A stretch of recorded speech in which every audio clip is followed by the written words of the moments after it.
Hindi may kakaila na very pretty talaga si Miss Claudine Barreto ngayon. At makikita nyo na talagang ang laki ng ipinayat at sobrang yung ganda niya ay nag-glow. Pero sa kabila nun ay tila napakaraming problema nga po na kinakaharap ng aktres.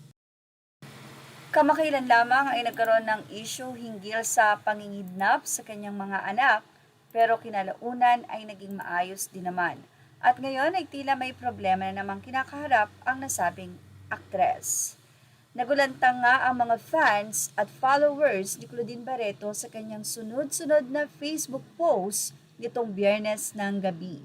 Matapos kasing mag-post ng open letter sa kanyang Instagram para sa kanyang tatay-tatayang si Comedy King Dolphy, kung saan tila nagsusumbong at humihingi ito ng payo sa usaping pag-ibig na tulungan daw siya sa kanyang mga desisyon sa buhay.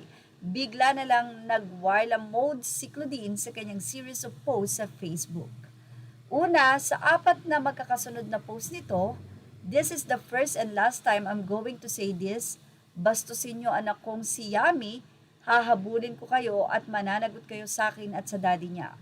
Huwag niyong antaying magalit ang daddy niya, nanay ako, tumigil kayo lahat, Claudinians, pagtanggol niyo si Yami Barreto at ang mga minions mo, tumigil ka at magkampihan pa kayo ni Milano.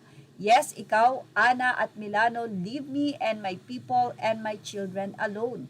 Yan po ang naging pahayag ni Claudine Barreto. Mga ilang minuto ang nakakalipas, narito naman ang kasunod na post ni Claudine na halata na sobrang galit na nga. "Milano, Ana, Malto, leave my children alone.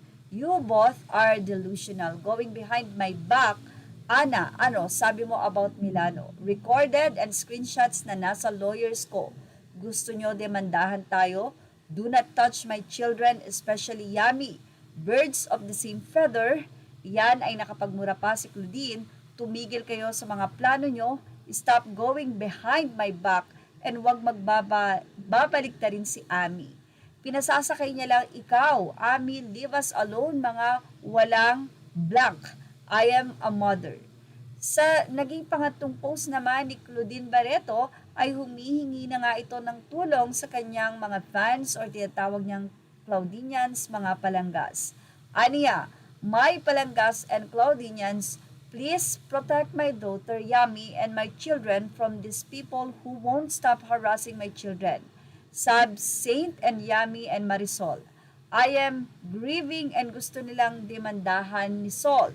Di makaantay na babang luksa muna kami ng mga bata.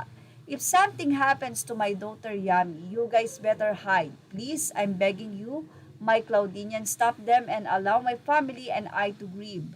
Lahat ng nagbetray sa akin, including Sol, may araw. At least si Sol, marunong mag-sorry at mahal na mahal ang mga anak ko. Misunderstanding yon. Pang-apat at huling post ni Claudine. "You broke me and now you want me back. Wala akong binabalikan. Di po asawa ko." Yan ang paglilinaw niya at hindi rin daw si Mark Fernandez. Sobrang nagtataka naman at litong-lito na ang mga netizen na nakakabasa sa mga post ni Claudine kung ano nga ba ang tunay na problema nito at bakit galit na galit sa mga taong nababanggit niya.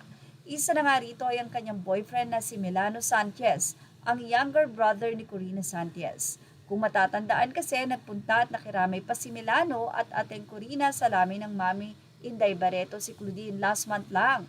Pero bakit ngayon ay may mga babala pa siya sa kanyang boyfriend?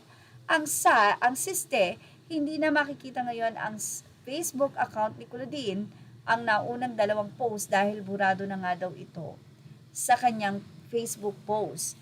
Pero na-screenshot ito ng marami ang mga naturang post kaya nailabas pa sa social media. Marami tuloy ang nag-aalala ngayon sa pinagdaraanan ni Claudine. Meron kayang lawyers na nag-a-advise sa kanya na burahin ang naturang post? Mukhang maraming gumugulo ngayon sa isip ni Claudine Barreto. Well, yan na nga po ang ating Showbiz Snap update. Images are all credit to the rightful owners. Please like, share, and subscribe. And thank you for watching Showbiz Snap.